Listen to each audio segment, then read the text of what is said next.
Itu sebabnya di pagi hari ini kami umat-Mu dari berbagai-bagai daerah, dari berbagai-bagai denominasi gereja bersatu hati, bersepakat memuji-muji Tuhan, memuliakan nama Tuhan. Sebab kami adalah pribadi yang diciptakan Allah untuk menyembah Engkau dan menyembah Engkau dalam roh dan kebenaran. Kami bersyukur sebab kami pagi hari ini dapat menyembah Tuhan dengan hati yang terangkat. Kami memuji-muji Tuhan sebab kami tahu dari Tuhan datang pertolongan kami.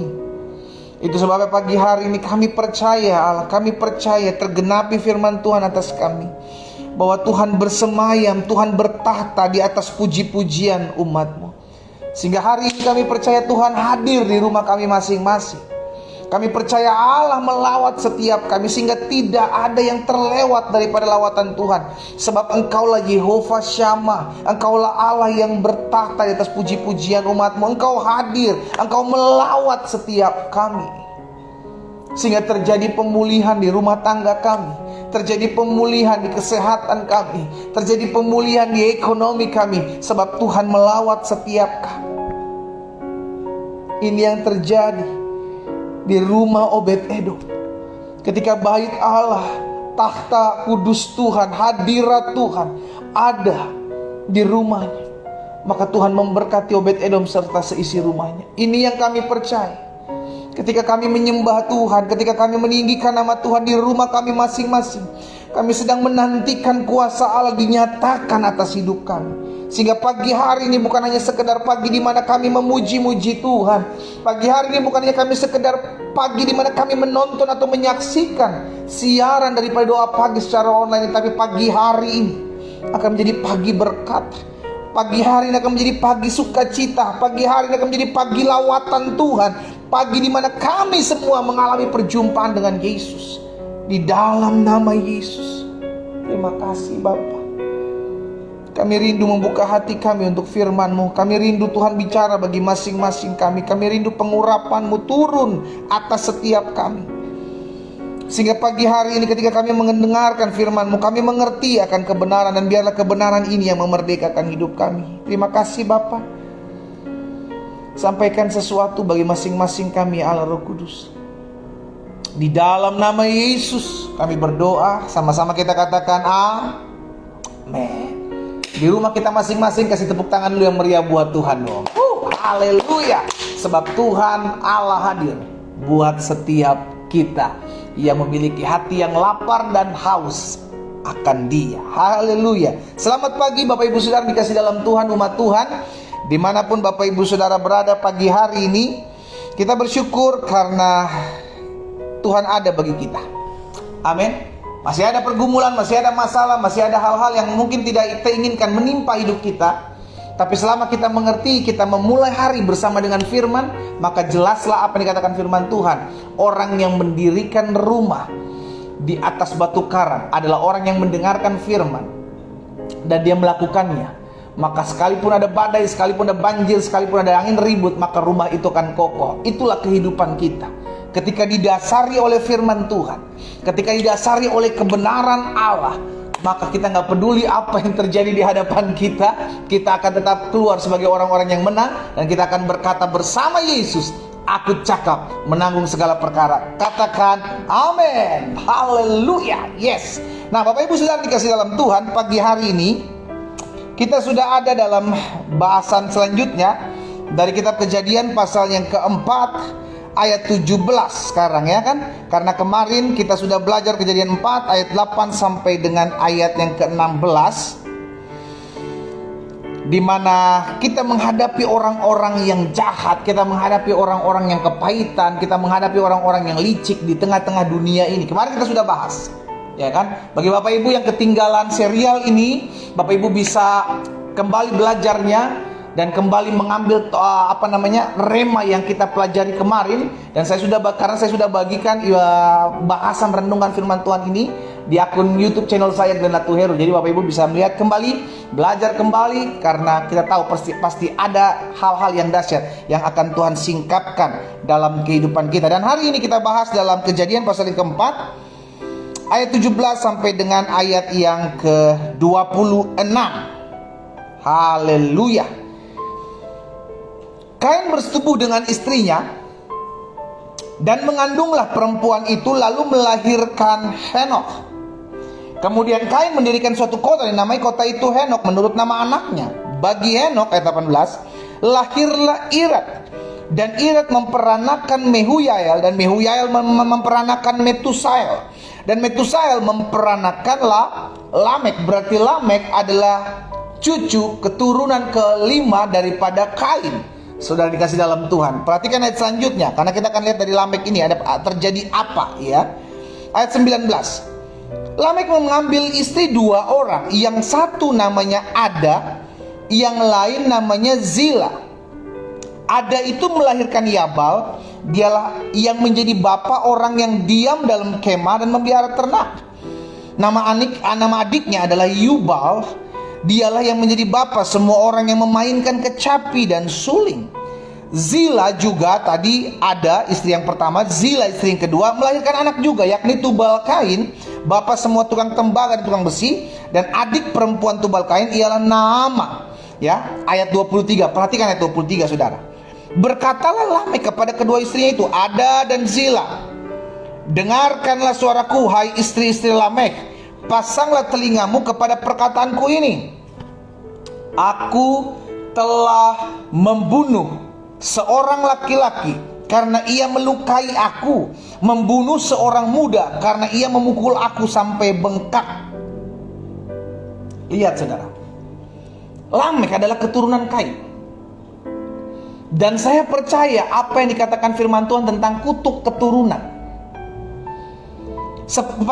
Makanya nih, orang-orang muda dengar baik ya. Orang-orang muda dengar baik. Engkau yang sudah bangun pagi hari dan engkau mendengarkan firman Tuhan pagi hari ini, kalau engkau lagi pacaran, dengar baik. Cari tahu bibit bebet bobot pacarmu. Cari tahu nih anak keturunan siapa, bagaimana dengan orang tuanya, bagaimana dengan atas-atasnya. Karena kalau tidak diputuskan, maka dia akan terikat dengan apa? Dengan apa yang dilakukan orang tuanya. Karena Alkitab jelas katakan, kesalahan bapa ditanggung oleh keturunan ketiga sampai keturunan keempat. Dan ini yang Lamek alami.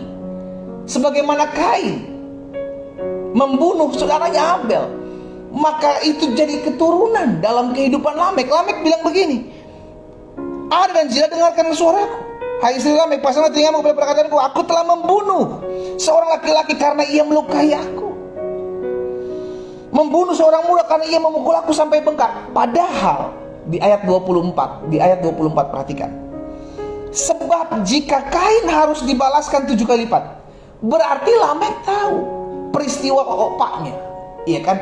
Peristiwa kakek buyutnya Lamek tahu. Ada peristiwa di mana Kain, kakek buyutnya ini, membunuh saudaranya Abel. Dan tahukah saudara, harusnya Lamek belajar dari pengalaman. Oleh karena itulah opanya, kakek buyutnya ini dibuang karena terkutuk. Ya kan, kemarin kan kita udah belajar saudara. Coba kita mundur sedikit di ayat yang ke-11 dari Kejadian pasal yang ke-4. Maka sekarang firman Tuhan katakan, terkutuklah engkau. Ini perkataan Tuhan kepada Kain. Terkutuklah engkau, terbuang jauh dari tanah yang mengangkatkan mulutnya untuk menerima darah adikmu itu dari tanganmu. Lamek tahu peristiwa ini. Makanya Lamek bilang kan, kalau Kain harus dibalaskan, ayat 24 kita kembali, 7 kali lipat, maka Lamek 77 kali lipat. Lamek tahu peristiwa ini, sehingga harusnya Lamek belajar dari pengalaman. Izinkan saya mengingatkan hal ini buat setiap kita. Pengalaman ada guru terbaik. Sama-sama bilang sama saya, pengalaman adalah guru yang terbaik. Kalau kita sudah tahu, kita punya pengalaman, kita sudah tahu kelemahan kita, kita sudah tahu kekurangan kita, ayo, jangan kembali lagi ke tempat yang sama. Kita belajar dari kekurangan orang lain, sehingga hal itu tidak terjadi dalam kehidupan kita. Kita belajar dari pengalaman kesalahan, kejatuhan orang lain, agar itu tidak menimpa kita. Lamek tahu hal ini tentang kakek buyutnya, bagaimana kakek buyutnya membunuh saudaranya. Dan harusnya Lamek belajar akan hal ini. Tapi dia tidak mau belajar, dia tetap melakukan. Itu yang saya bilang, kutuk itu turun. Kutuk itu turun ke dalam kehidupan Lamek. Dan it's real. Kutuk itu nyata, saudara. Itu turun kepada orang-orang yang membenci Tuhan. Itu turun kepada orang-orang yang tidak mengasihi Tuhan. Keturunan ketiga, keturunan keempat yang tidak mau mendengarkan firman Tuhan. Kutuk itu turun menimpa hidup mereka.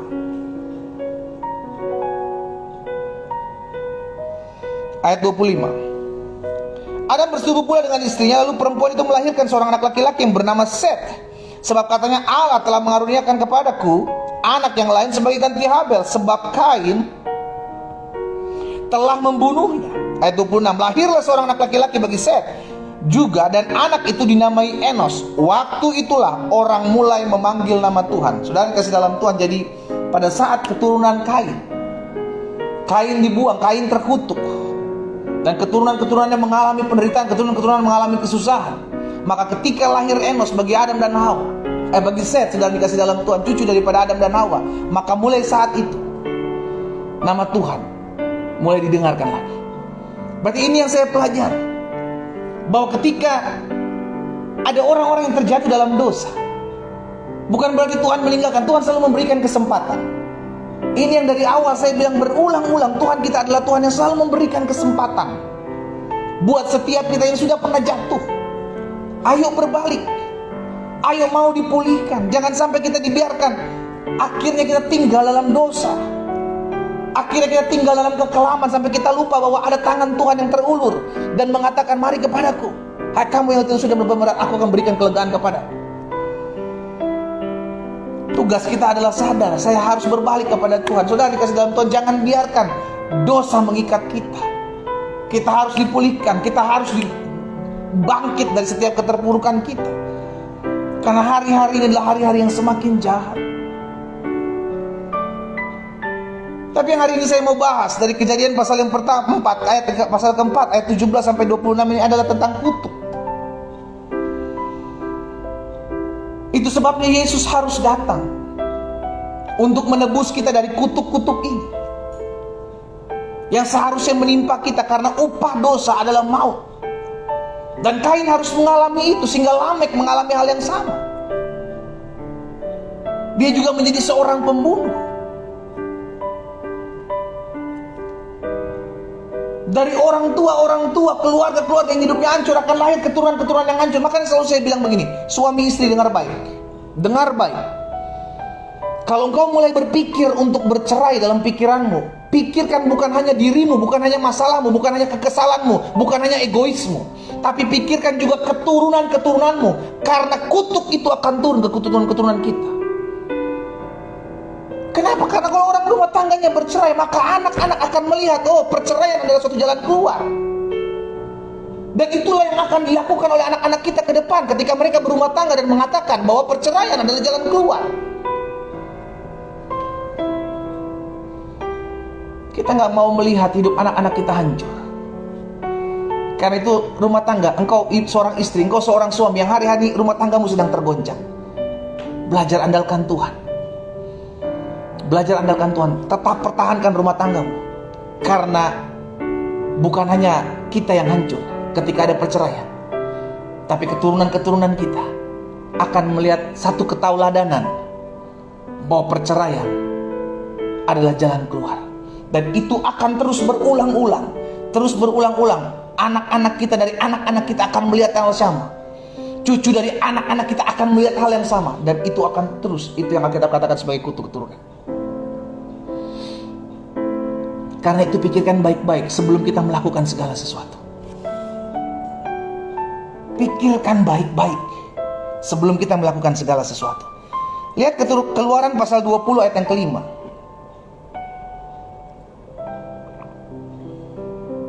Keluaran pasal 20 ayat 5 bilang begini. Jangan sujud menyembah kepadanya atau beribadah kepadanya. Patung, saudaraku. Tuhan bilang, jangan sujud menyembah kepada patung, jangan sujud beribadah kepada patung.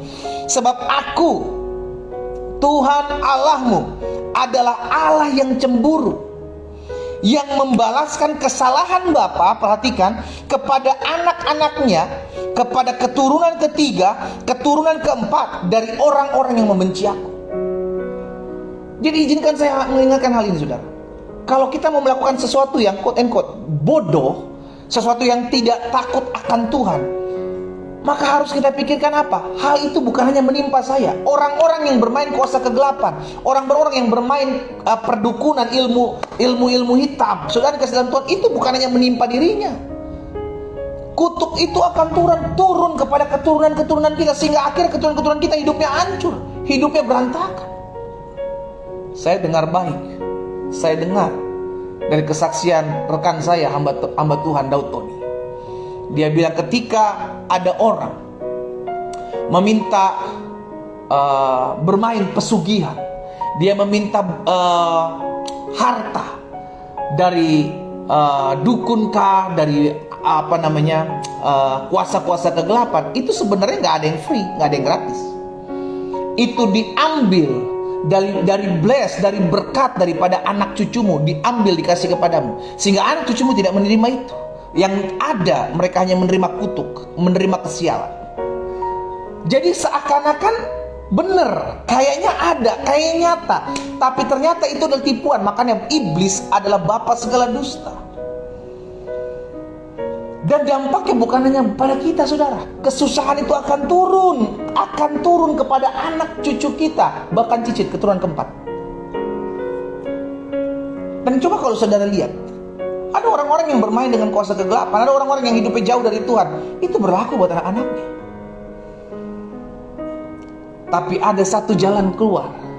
Saudara yang merasa mengalami, pendeta ini saya banget, saya mau terlepas dari kutuk ini. Lihat, ada satu kebenaran firman Tuhan mengatakan seperti ini. Di dalam Galatia pasal 3 ayat 13 dan ayat 14. Galatia pasal 3 ayat 13 dan ayat 14. Apa yang firman Tuhan katakan di sana? Galatia 3 ayat 13 dan 14. Kristus telah menebus saudara dan saya dari kutuk hukum Taurat dengan jalan menjadi kutuk karena kita. Sebab ada tertulis, terkutuklah orang yang digantung pada kayu salib. Yesus Kristus, ayat 14, telah membuat ini supaya di dalam Yesus, haleluya, berkat Abraham sampai kepada saudara dan saya, sampai kepada bangsa-bangsa lain, sehingga oleh iman kita menerima roh yang telah dijanjikan itu. Sama-sama bilang sama saya ditebus dari kutuk keturunan. Sama-sama bilang sama saya, di dalam Yesus ada penebusan dari kutuk keturunan. Amin. Jadi sederhana, engkau mau terlepas dari kutuk keturunan apa yang orang tuamu lakukan, terima Yesus. Terima Yesus dalam hidupmu. Tuhan, aku mempercayai Engkau Yesus Kristus sebagai Tuhan dan Juru Selamat. Masuklah dalam hidupku, pimpinlah hidupku. Bahkan setiap kutuk-kutuk pelanggaran-pelanggaran orang tuaku, kutuk-kutuk keturunan dari orang tuaku, diputuskan di dalam nama Yesus. Sehingga mulai dari kita, mulai dari orang yang menerima Yesus sampai pada keturunannya, akan menjadi keturunan-keturunan yang takut akan Tuhan. Dan tergenapi apa yang Daud katakan, dahulu aku muda, sekarang telah menjadi tua, namun aku tidak pernah melihat orang-orang benar ditinggalkan. Aku tidak pernah melihat anak cucu orang benar meminta-minta roti. Ini yang saya bilang, mulai dari kita, orang yang hidup takut akan Tuhan, orang yang menerima Yesus sebagai Tuhan dan Juru Selamat, orang yang mau hidup benar di hadapan Tuhan, maka bukan hanya engkau, anak cucumu akan mengalami berkat-berkat Tuhan yang sempurna. Katakan amin, haleluya. Makanya pikirkan segala sesuatu yang akan kita buat. Lamek udah tahu bahwa opa saya, iya kan, kakek buyut saya Kain ini punya peristiwa yang jahat dulu dia lakukan. Dia membunuh siapa? Habel. Harusnya Lamek memiliki keputusan dong, mengambil tindakan ini. Dia memiliki, kan dia bisa mikir. Tapi itulah saya bilang, namanya kutuk mengikat. Dan kita hanya bisa terlepas dari kutuk ketika kita terima Yesus. Kristus mati di atas kayu salib menjadi kutuk buat saudara dan saya. Karena orang yang mati di atas kayu salib adalah orang yang dikutuk. Dan kutuk itu ditimpakan kepada Yesus karena dia mengasihi saudara dan saya. Sama-sama taruh tangan kanan kita di dada. Sama-sama bilang sama saya ditebus dari kutuk keturunan oleh kematian Kristus. Amin. Yes. Yes. Yes. Hal ini mesti kita ketahui, sehingga akhirnya kita menyadari hidupku sudah terbebas dari kutuk. Kapan kita terbebas dari kutuk? Ketika kita menerima Yesus. Nah, masalahnya sekarang, nextnya nih, saudara, kita udah tahu ya, bahwa orang yang membenci Tuhan, orang yang tidak mengasihi Tuhan, orang yang hidupnya asal-asalan, dia sedang menerima kutuk. Dia sedang memberikan dirinya dari apa yang ada dilakukan oleh orang-orang tuanya, dari keturunan-keturunan di atasnya, itu menimpa hidupnya. Dan itu akan berlaku terus. Makanya coba saudara lihat, orang tuanya kawin cerai, anak-anaknya pasti akan kawin cerai. Orang tuanya hamil di luar nikah, anak-anaknya akan hamil di luar nikah. Kecuali ada yang memutuskannya. Di antara keturunan-keturunan itu diputuskan dalam nama Yesus. Oh saudara, saya banyak sekali melihat kesaksian. Ada banyak orang-orang yang hidupnya diubahkan, padahal keturunan-keturunan di atasnya itu parah hidupnya. Tapi mulai dari dia, ketika dia menerima Yesus, dia diubahkan. Karena itu izinkan saya hari ini mengingatkan setiap kita yang mau diubahkan, datang sama Tuhan, terima Yesus sebagai Tuhan dan Juru Selamat. Maka ada pemutarbalikan keadaan. Di salib itulah keadaan diputar balik. Kita diselamatkan, kita menerima anugerah, kita ditebus dari segala kutuk-kutuk yang menimpa hidup kita. Nah, menjadi pertanyaan seperti ini, bukan menjadi pertanyaan, pernyataan seperti ini. Ada orang-orang yang hidupnya sudah ditebus dari kutuk oleh kematian Kristus, tapi dalam sikap kesehariannya, lihat, kita terima Yesus sebagai Tuhan dan Juru Selamat, betul. Kita ditebus dari kutuk yang mengikat kita dari atas, dari keturunan orang-orang tua kita. Tapi bukan berarti setelah kita terima Yesus kan kita mati. Enggak, kita masih menjalani hidup. Kita masih menjalani hidup kita. Makanya Yesus bilang apa? Barang siapa mau mengikut aku, ia harus sangkal diri, ia harus pikul salib, ia harus mengikut aku setiap hari. Supaya apa? Supaya kita mengikuti teladan Kristus. Kita mengikuti apa yang Tuhan Yesus arahkan, apa yang Tuhan Yesus mau untuk saya kerjakan. Tapi ada orang-orang yang ketika hidupnya sudah ditebus dari kutuk, ketika hidupnya sudah diselamatkan, tapi dalam perjalanan dia mengiring Tuhan, dia masih menempatkan dirinya masih di bawah kutuk. Ini yang saya bilang, hati-hati jebakan iblis. Iblis tidak akan tinggal diam. Ketika kita sudah diselamatkan, diputuskan dari segala kutuk-kutuk keturunan, iblis akan coba paksa kita kembali ke dalam lumpur dosa. Berarti ada orang-orang, saudara dikasih dalam Tuhan, yang pada akhirnya hidupnya mau, dan tanpa dia sadari, dia akhirnya kembali kepada muntahnya. Kalau Alkitab katakan, dia kembali kepada kubangannya. Siapa orang-orang ini? Yang pertama saya pelajari, orang yang sengaja membiarkan hidupnya tetap di bawah kutuk. Yang padahal dia sudah terima Yesus, tapi sengaja memberikan diri, membiarkan diri dalam keseharian hidupnya, dalam perjalanan hidupnya, dia memberikan diri kembali sebagai orang-orang yang tanpa menyadari sudah menerima kasih karunia Tuhan, tapi dia datang kembali oleh karena jebakan iblis ini. Siapa orang itu? Yang pertama saya pelajari, orang itu adalah orang yang tidak mengandalkan Tuhan. Orang yang tidak mengandalkan Tuhan berarti dia mengandalkan manusia, mengandalkan kekuatannya sendiri. Saya bisa tanpa Tuhan kok. Saudara lihat dalam Yeremia 17 ayat yang kelima. Yeremia pasal 17 ayat yang kelima bilang begini, saudara. Beginilah firman Tuhan. Terkutuklah orang yang mengandalkan manusia, terkutuklah orang yang mengandalkan kekuatannya sendiri, terkutuklah orang yang hatinya menjauh daripada Tuhan. Jadi orang yang masih mengandalkan kekuatannya sendiri, orang yang masih mengandalkan manusia, saya mengandalkan saudara saya masih mengandalkan orang hebat yang duduk di bangku-bangku pemerintahan, saya masih mengandalkan dia masih ada pangkat sekarang di zaman pemerintahan sekarang, saya mengandalkan dia. Saudara dikasih dalam Tuhan, kau adalah orang terkutuk dan menempatkan dirimu pada status orang yang menerima kutuk karena engkau tidak lagi mengandalkan Tuhan. Yusuf pernah mengalami hal ini. Yusuf pernah mengalami menjadi pribadi yang tidak mengandalkan Tuhan. Dia mengandalkan juru minum yang pada saat itu keluar dari penjara.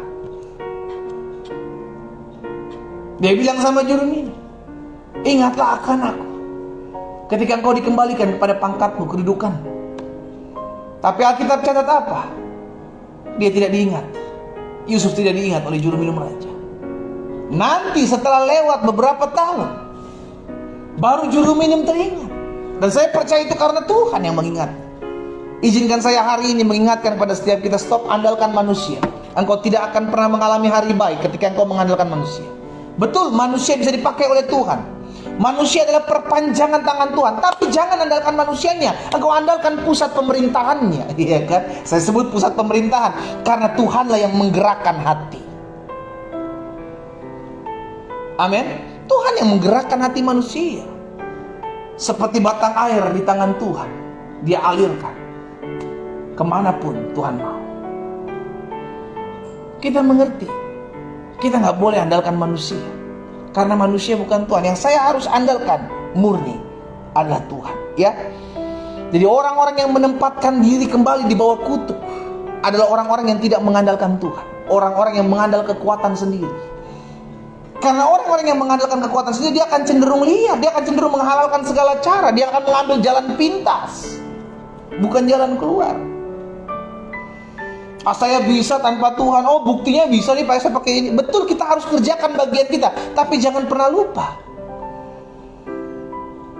ada Tuhan yang menetapkan segala sesuatu, manusia yang merencanakan.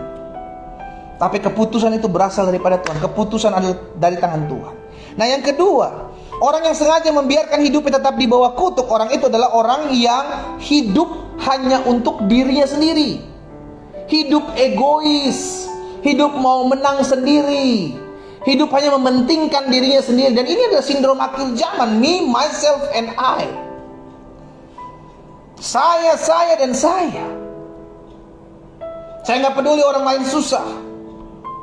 Nah, ini kemarin kita sudah belajar, saudara, tentang kelicikan seseorang.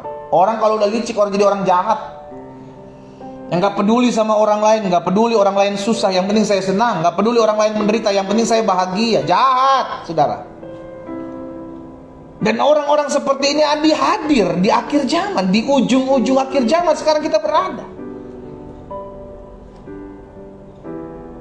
Nah, orang-orang ini adalah orang-orang yang dikutuk. Alkitab katakan, kenapa? Karena orang ini hanya hidup untuk dirinya sendiri. Lihat, Tuhan Yesus pernah mengumpamakan, pernah menceritakan. Kita lihat sama-sama ya. Matius pasal 25. Matius pasal 25 ayat 41 sampai 45. Matius pasal 25 ayat 41 sampai dengan ayat 45. Lihat, saudara. Dan Yesus juga berkata, dan ia akan berkata juga kepada mereka yang di sebelah kirinya. Jadi Tuhan Yesus bilang akan ada pemisahan di akhir zaman, di mana kambing akan dipisahkan dari domba, ilalang dari gandum. Kambing ada di sebelah kanan, domba di sebelah kanan, dan kambing-kambing ada di sebelah kiri. Dan apa perbedaannya? Ini perbedaannya. Yang kambing, orang-orang yang apa?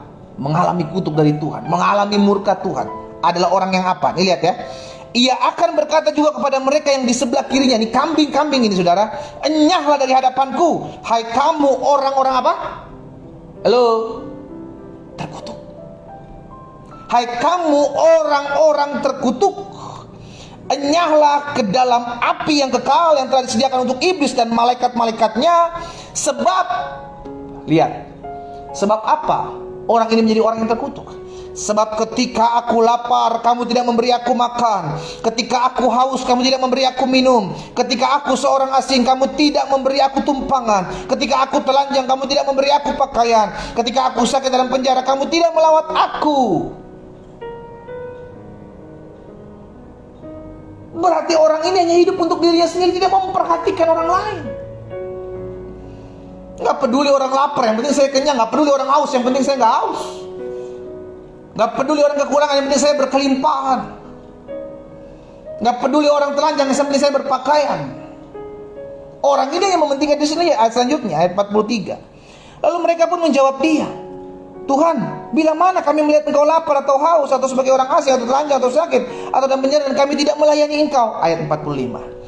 Maka Yesus menjawab, maka ia akan menjawab, aku berkata kepadamu, sesungguhnya segala sesuatu yang tidak kamu lakukan untuk salah seorang dari yang paling hina ini, kamu juga tidak melakukannya untuk aku. Hidup kita bukan lagi untuk kita, karena kita sudah terlalu banyak menerima kebaikan Tuhan. Sekarang hidup kita berikan kepada Tuhan. Melalui apa? Melalui menolong orang. Melalui apa? Melalui membantu orang. Melalui apa? Melalui tidak lagi hidup untuk diri kita sendiri. Maka Rasul Paulus tahu betul rahasia ini. Dia bilang, aku hidup, namun bukan aku lagi yang hidup, melainkan Kristus yang hidup dalam aku. Kalau hari ini kita diberikan kesempatan untuk bisa tolong orang.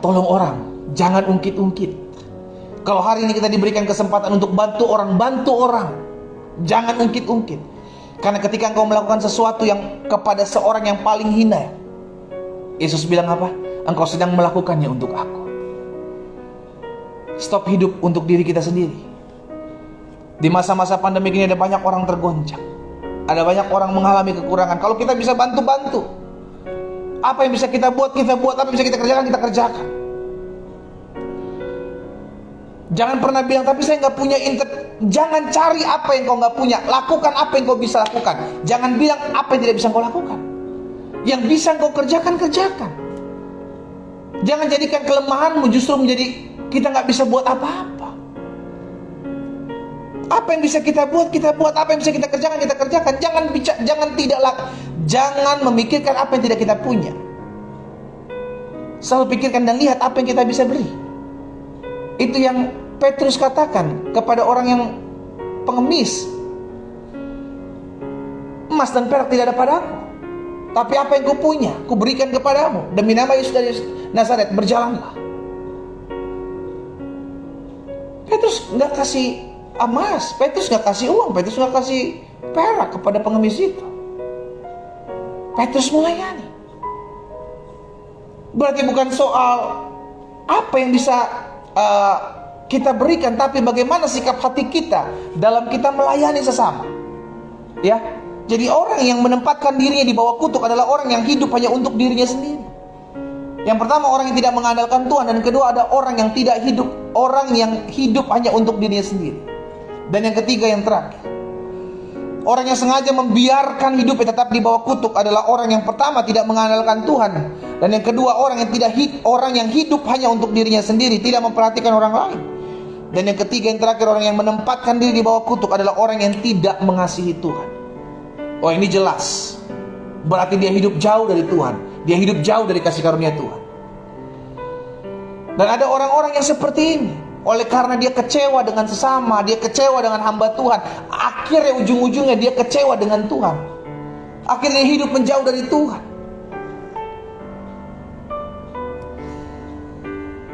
Akhirnya hidup menjauh dari Tuhan. Dan akhirnya ujung-ujungnya gak percaya bahwa jangan-jangan Tuhan itu gak ada.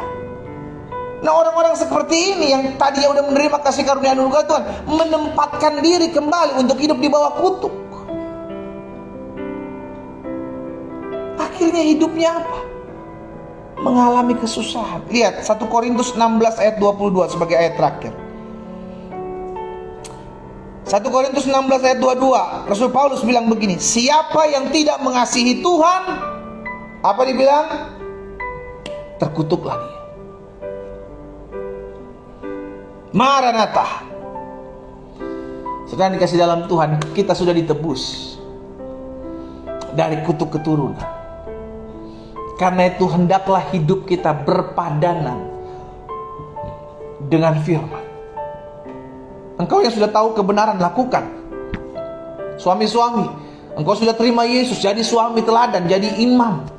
Jangan berzina, jangan berselingkuh. Karena engkau sedang menempatkan dirimu di bawah kutuk. Pak, gak apa-apa pendeta, nanti kan minta ampun lagi. Saudara, itu tipuan iblis. Jangan pernah lupa, engkau sedang menghancurkan hidupmu, engkau menghancurkan hidup istrimu, engkau menghancurkan hidup rumah tanggamu, dan juga engkau menghancurkan hidup keturunan-keturunan. Segala sesuatu yang mau kita buat, pikirkan, 1000 kali pikirkan. Kira-kira apa yang saya lakukan ini berkenan gak sama Tuhan? Karena kalau saya lakukan sesuatu yang tidak berkenan kepada Tuhan, maka ada kutuk yang saya lemparkan kepada keluarga saya, kepada anak-anak saya. Karena itu pastikan, hiduplah takut akan Tuhan, andalkan Tuhan, bagikan sesuatu kepada orang-orang lain. Jangan hidup lagi untuk diri kita sendiri. Jadi berkat, karena untuk itulah kita dipanggil. Dan tetaplah hidup mengasihi Tuhan. Kita berdoa, kita datang kepada Tuhan. Bapa, kami bersyukur karena pagi hari ini kami dibukakan sesuatu yang baru. Kami mengerti bahwa kami sudah ditebus dari kutuk-kutuk keturunan oleh karena Kristus mati bagi kami di atas kayu salib, menjadi kutuk bagi setiap kami, menebus setiap kami, menyelamatkan setiap kami. Dan pagi hari ini secara khusus hamba berdoa ya Tuhan, hamba berdoa buat umat-Mu di dalam nama Yesus. Biar setiap kami tetap terus hidup dalam kasih karunia Tuhan. Setiap kami tetap terus hidup memuliakan nama Tuhan, mengandalkan Tuhan, mengasihi Tuhan, dan mau menjadi berkat bagi orang-orang di sekeliling kami Tuhan, karena untuk itulah kami ada. Bapa, kami berdoa hari ini di dalam nama Yesus, jagai setiap langkah kami ya Tuhan, agar kami diberikan hikmat, kebijaksanaan dalam kami mengambil setiap keputusan yang harus kami ambil dalam kami mengiring Tuhan. Karena kami tahu iblis tetap terus akan mengincar kami untuk berusaha menjatuhkan hidup kami, untuk berusaha menarik kami kembali. Karena itu kami berdoa di dalam nama Yesus, biar kuasa Tuhan memagari kami, menjagai kami, melindungi kami, untuk kami tetap terus ada dan hidup dalam kasih karunia Allah. Amba berdoa ya Bapa, buat setiap rumah tangga, suami-suami, ayah-ayah, istri-istri, ibu-ibu, yang hari-hari ini sedang menabur kutuk buat keturunan-keturunan mereka. Dan pagi ini mereka dengarkan firman Tuhan, mau berbalik kepada Tuhan. Jika itu adalah doa, taruh tangan kananmu di dada saudara. Bapa, Engkau lihat keseriusan mereka dalam mereka mengiring Tuhan. Engkau lihat kesungguhan hati mereka untuk mereka memberi hidup mereka kembali, hidup memuliakan Tuhan. Dan mereka menaruh tangan kanan mereka di dada. Hamba berdoa di dalam nama Yesus, kami percaya kutuk kami sudah dipakukan di atas kayu salib. Tapi dalam kami mengiring Tuhan, kami tidak lagi mau membiarkan hidup kami di bawah kendali dosa, sehingga akhirnya kami hidup di bawah kutuk, yang akhirnya membuat kami jauh dari Tuhan, membuat kami melepaskan anugerah Tuhan yang sempurna atas kami. Hari ini kami datang kepada Tuhan, kami mau dipulihkan, kami mau dijamah, kami mau ditebus, kami mau diselamatkan dari kutuk-kutuk kami di dalam nama Yesus. Terima kasih Tuhan Yesus. Pagi hari ini kami juga berdoa, menyerahkan ke dalam tangan Tuhan setiap rumah tangga yang ada. Tuhan pulihkan, Tuhan jamah. Setiap mereka yang hari-hari ini berdoa buat suami, buat istri mereka, di dalam nama Yesus, Tuhan tolong, sehingga setiap mereka, rumah tangga mereka dipulihkan Tuhan. Bahkan hamba berdoa buat setiap mereka yang hari-hari ini mengalami kelemahan tubuh, dalam nama Yesus, Tuhan jamah, Tuhan sembuhkan, Tuhan pulihkan sempurna di dalam nama Yesus. Tubuh kami bukan sarang sakit penyakit, tubuh kami milik Tuhan. Kami perkatakan di dalam nama Yesus, segala sakit penyakit, segala kelemahan tubuh kami menghardiknya keluar dalam nama Yesus dari tubuh kami. Tubuh kami telah dibeli dengan darah yang mahal. Di dalam nama Yesus kami sembuh oleh kuasa bilur darah Yesus, dalam nama Yesus. Terima kasih Bapa. Hari ini kami juga berdoa, menyerahkan ke dalam tangan Tuhan setiap anak-anak Tuhan yang berdoa buat ekonomi mereka. Di hari-hari ini hamba berdoa, biar berkat-Mu, anugerah-Mu turun berlimpah dalam hidup mereka, sehingga ketika mereka hidup mengandalkan Tuhan, tergenapi firman-Mu dalam hidup mereka, sehingga mudah boleh merana kelaparan, tapi orang-orang yang takut akan Tuhan tidak akan kekurangan suatu apapun yang baik. Tuhan pelihara, Tuhan memberkati, Tuhan support dari sorga, Tuhan yang memberkati hidup mereka dalam nama Yesus. Bahkan kami berdoa juga buat setiap anak-anak Tuhan, orang-orang muda yang hari-hari ini sedang menantikan pasangan hidup. Tuhan, hamba berdoa dalam nama Yesus, Tuhan lihat hati mereka, biarlah mereka mendapatkan pasangan hidup yang berasal daripada Tuhan, karena mereka adalah orang-orang yang takut akan Tuhan. Tuhan pertemukan dengan orang-orang yang takut akan Tuhan. Dan kami berdoa dalam nama Yesus, dengan cara-cara Tuhan yang ajaib, Allah mempertemukan mereka.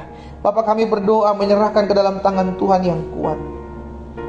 Kami percaya Tuhanlah yang memberkati setiap rumah tangga yang sudah ada dalam berkat-berkat Tuhan. Itu sebabnya hamba berdoa, kalau hari-hari ini rumah tangga yang berdoa buat memiliki keturunan yang ada, di dalam nama Yesus, Tuhan bukakan kandungannya bagi mereka. Bahkan hamba berdoa segala kutuk-kutuk keturunan yang susah membuat mereka susah memiliki anak, kami putuskan dalam nama Yesus. Tubuh, jiwa, roh mereka milik kepunyaan Tuhan, dan mereka dipercayakan menerima kasih karunia dan anugerah Tuhan. Itu sebabnya hamba berdoa dalam nama Yesus, Tuhan pulihkan, sehingga mereka mendapatkan keturunan anak-anak yang takut akan Tuhan dalam rumah tangga mereka, dalam nama Yesus. Terima kasih Bapa. Berkati setiap anak-anak mereka, berkati setiap keturunan-keturunan mereka untuk hidup takut akan Tuhan, sehingga lahir keturunan-keturunan ilahi, keturunan-keturunan yang takut akan Tuhan. Terima kasih Bapa yang baik. Pagi hari ini kami juga berdoa, menyerahkan ke dalam tangan Tuhan yang kuat jiwa-jiwa kami kasih. Kami menyerahkan setiap mereka ke dalam tangan Tuhan yang kuat. Tuhan memberkati setiap orang-orang yang masih jauh dari Tuhan. Tuhan, kami memohon belas kasihan Tuhan. Mungkin mereka adalah suami kami, mungkin mereka adalah istri kami, anak-anak kami, mungkin mereka adalah orang tua kami, menantu mertua kami, om tante kami, keponakan kami, mungkin mereka adalah oma opa kami atau cucu-cucu kami, atau mungkin mereka adalah teman kami yang kami kasih, kerabat kami. Bapa, kami pagi hari ini kami sebutkan nama-nama mereka. Mari saudara sebutkan nama-nama orang yang masih jauh dari keluargamu, daripada Tuhan. Kita bawa setiap hari kepada Tuhan. Kita doakan mereka setiap hari. Kita doakan agar mereka menerima kasih karunia Tuhan, mengalami keselamatan dari Tuhan. Di dalam nama Yesus kami berdoa agar mereka mengalami kuasa Tuhan, dijamah Tuhan. Terima kasih Bapa. Pagi hari ini kami juga berdoa buat kota di mana kami tinggal. Kami ucapkan berkat kota kami diberkati Tuhan.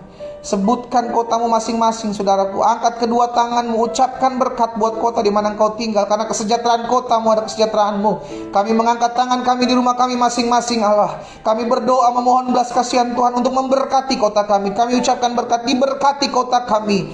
Di dalam nama Yesus, dijauhkan kota ini dari mara bahaya, dijauhkan kota ini dari bencana alam, dijauhkan kota ini daripada tipu daya kuasa kegelapan, dijauhkan kota ini daripada kerusuhan. Kami tolak segala yang bukan berasal daripada Tuhan. Di dalam nama Yesus, kota kami damai, kota kami damai, kota kami tentram, kota kami diberkati. Di dalam nama Yesus terjadi.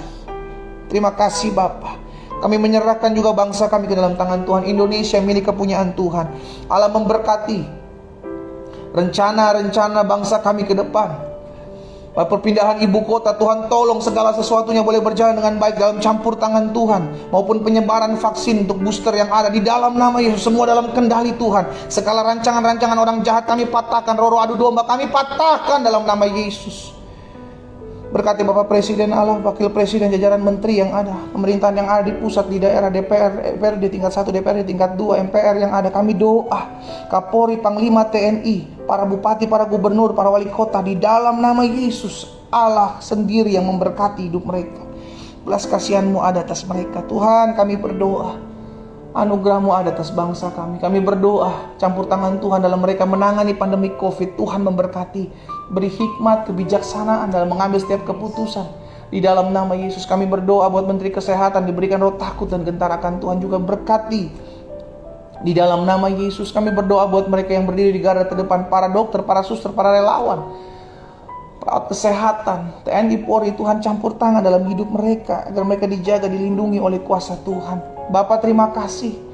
Pada akhirnya hari ini kami percaya hidup kami terbebas dari kutuk utang darah, kutuk keturunan dipatahkan dalam nama Yesus atas keturunan kami, diputuskan atas keturunan-keturunan kami di dalam nama Yesus. Dan biarlah kami hidup tetap terus dalam anugerah Tuhan, berjalan dalam kasih karunia Tuhan, sebab Kristus sudah menjadi kutuk bagi kami, menyelamatkan kami dari setiap kutuk-kutuk yang ada di dalam nama Yesus. Terima kasih Bapa. Saudara yang dikasih dalam Tuhan, angkat kedua tanganmu dan terimalah berkat Tuhan. Bapa, kembali hamba mengucapkan berkat, memohon belas kasihan Tuhan agar Allah memberkati setiap umat-Mu di rumah mereka masing-masing. Mereka menengadahkan tangan mereka.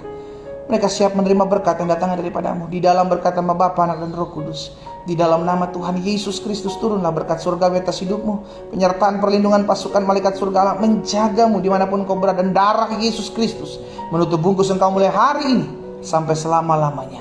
Bersama-sama kita katakan amin. Haleluya. Saudara adalah orang-orang yang sudah ditebus dari kutuk-kutuk keturunan. Karena itu jalani hidup dengan takut akan Tuhan. Jangan kita dengan sadar menempatkan diri kembali di bawah kutuk itu, karena kita sudah diselamatkan.